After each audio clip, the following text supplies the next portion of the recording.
Assalamualaikum Ustaz. Waalaikumsalam warahmatullahi wabarakatuh. Gimana caranya agar hidup kita tenang?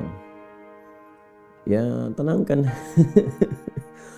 Gimana caranya agar hidup kita tenang? Tenangkan. Anda kenapa sampai nggak tenang? Gitu kan? Nggak tenang itu kan perkaranya bisa karena berbuat maksiat. Ya, orang berbuat maksiat, berbuat salah itu pasti nggak tenang. Atau karena, mohon maaf ya, terlalu banyak terbawa oleh urusan dunia, sehingga kehidupannya dipaksa untuk mengerjakan berbagai aktivitas duniawi yang membuat dia terasa lebih sibuk, capek, lelah, sehingga tidak mendapatkan ketenangan yang dimaksudkan. Jadi kalau terlalu banyak ngejar dunia atau juga berbuat maksiat, maksiat dengan ngejar dunia itu berbeda. Ya, kalau maksiat itu sudah otomatis menyalahi ketentuan Allah. Nggak boleh mencuri, nggak boleh korupsi, nggak boleh berbohong. Makanya ketika melakukan, hatinya menolak. Karena di antara makna fitrah itu dan fungsinya adalah cenderung kepada kebaikan. Jadi ada fitrah dalam jiwa kita, di kolbu kita, itu disebut dengan fitrah taqwa namanya. Ya, Quran surah 91 Asy-Syams ayat 7-10, wa nafsin wa ma sawwaha fa'alhamaha fujuraha wa taqwaha. Nah, jiwa takwa ini yang mendorong kita selalu pada kebaikan. Ya, kejujuran, kesabaran, kemuliaan, dan menolak keburukan-keburukan. Karena itu kalau ada seseorang itu berkata yang tidak benar, dia berdusta, hati kecilnya pasti menolak. Itu nggak benar. Ya. Ada orang mau mencuri, misalnya kan, atau korupsi, misalnya, itu terfikir berbuat yang nggak bagus, hatinya pasti menolak. Ada gejolak dalam dirinya. Nah, itu yang membuat dirinya nggak tenang. Nah, yang kedua, bukan maksiat, tapi terlalu banyak mengejar dunia, sehingga lupa dengan urusan akhirat, lupa dengan ibadah. Ya, dia bekerja formal, benar. Dia nggak menyalahi aturan, dia nggak korupsi, tapi dia berangkat dari gelap, pulang gelap lagi, menempuh perjalanan, kerja lagi, kena kemacetan. Nah, itu potensial akumulasi ini menimbulkan kepenatan, kegelisahan, capek, lelah, sehingga muncul pencarian. Nah, itulah dunia. Walaupun saat dia mengerjakan itu, dia mengerjakan tidak dalam konteks bermaksiat, tapi karena terlampau lelah mengerjakan itu dan penat, nah, rohnya kan menuntut. Di tubuh kita kan ada 3 bagian.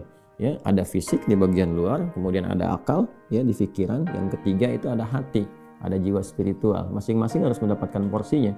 Ya, ini kalau bagian tubuh luarnya aja yang makan, fisiknya yang makan, mengonsumsi, tidur, istirahat.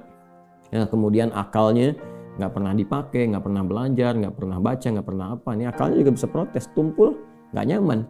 Ya, sebaliknya juga. Kalau dia misalnya ya makan, minum, kerja, aktivitas, olahraga, akalnya dipakai, dia baca dan sebagainya, tapi rohnya nggak pernah diberikan porsinya. Dia nggak pernah ibadah, nggak pernah sholat, nggak pernah baca Quran dan sebagainya. Maka ini yang generator kehidupannya, ini sumber ketenangannya, maka tetap akan gelisah.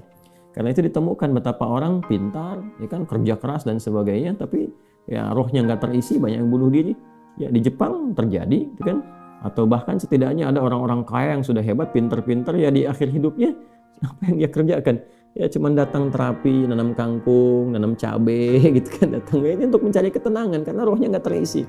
Maka Islam, alhamdulillah, ya agama yang sangat komplit, memberikan pencerahan sekaligus arahan dan pedoman dalam berkehidupan. Fisiknya dituntun, pikirannya juga dimotivasi untuk terus ditingkatkan, pintar sampai ke level yang tertinggi, dan rohnya diberikan porsinya untuk menunaikan ibadah sehingga mendapatkan asupan-asupan menu bagi rohnya. Makanya di kita kan ada sholat, ada puasa, gitu kan. Nah, kemudian ada baca Quran, itu untuk kebutuhan rohiyah kita, untuk memberikan ketenangan. Lalu fisik dipandu, bagaimana cara makan, bagaimana cara beraktivitas, dari mulai bangun tidur sampai tidur lagi kan diatur.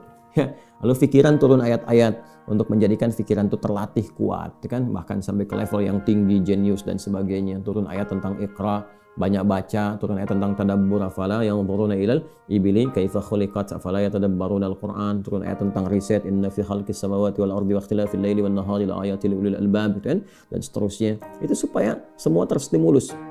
Nah, jadi kalau ingin tenang, bagaimana cara hidupnya tenang? Seimbangkan 3 bagian tadi.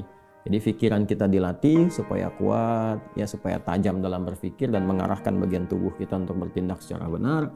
Tubuh ini dilatih ya dengan berolahraga, makan yang benar. Ayat-ayatnya banyak sekali. Ya ayyuhan nasu kulu mimma fil ardi halalan thayyibah. Hai orang-orang, hai manusia semuanya, hai orang-orang, hai manusia, silahkan engkau makan sesuai dengan porsi kebutuhan dari yang halal, sumber yang halal, cari yang menyehatkan.